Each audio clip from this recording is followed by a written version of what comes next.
Is access to abortion guaranteed in UK, and what services are offered? Okay, so access to abortion is guaranteed.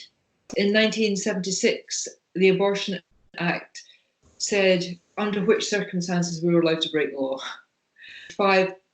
One of 5 clauses, she should be allowed to have an abortion. And these clauses, for the 5 clauses, work up to 23 weeks and 6 days, so 24 weeks gestation. And up to 24 weeks gestation, you can have an abortion because if the woman doesn't have the abortion, she's either going to die or be seriously ill. The baby's going to either be dead or have serious abnormalities.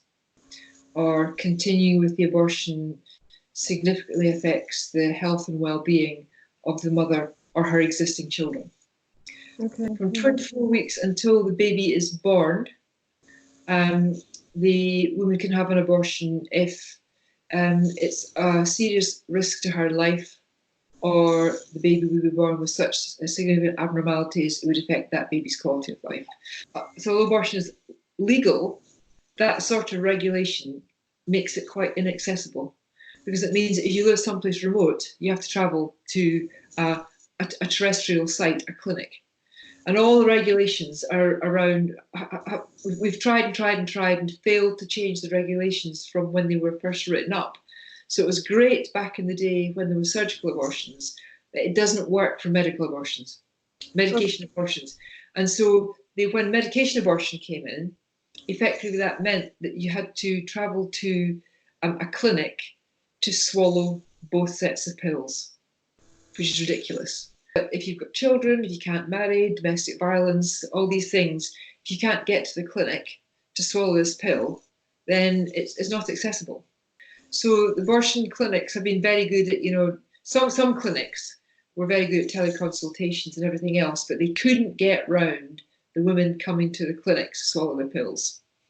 And the other thing was that Parliament does a law and regulations, but they respect doctors saying, this is what a good quality service is, and we get inspected.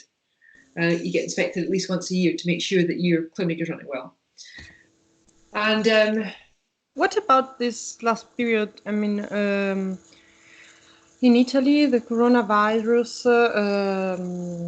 brought a healthcare system on their knees, and we have a lot of problem accessing abortion. What happened in England, in the UK? So is that really the pro-choice people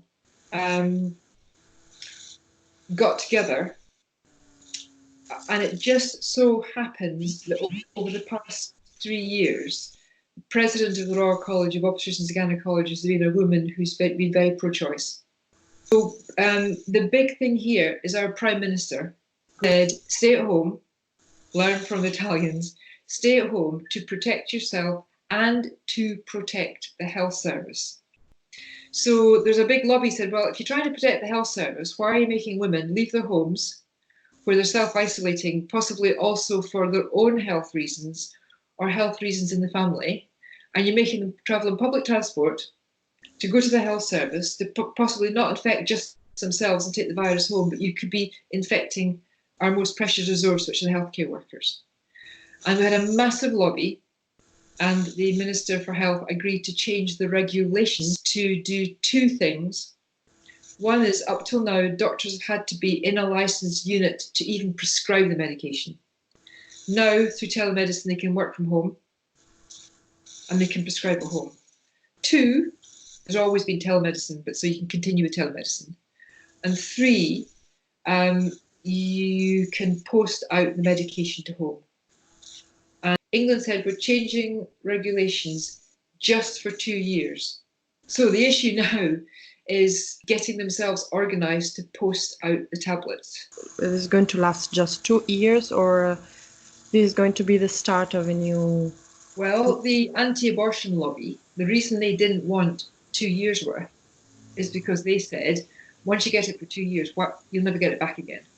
I think once they get over the panic they're in just now, getting up and running, they're going to be spending a lot of time auditing their practice and following women up to prove it's safe. So at the end of 2 years, if they can prove it's no more unsafe than it used to be, then they'll fight very hard for no regulation change. Because the other thing is, until the regulations changed, the guidance was you didn't have to do a scan, but you had to examine the woman. So actually, because doctors were so frightened that if they got it wrong, they would be stopped practicing, because the government's tried many things in the past, they actually dragged all women in for a scan. So for the first time ever, doctors are now saying we will trust women for their dates. And a lot of doctors and nurses are very, very nervous about trusting women. So I think that because we're going to be very carefully monitoring and evaluating what's going on, the argument at the end of 2 years will be, why should we change back?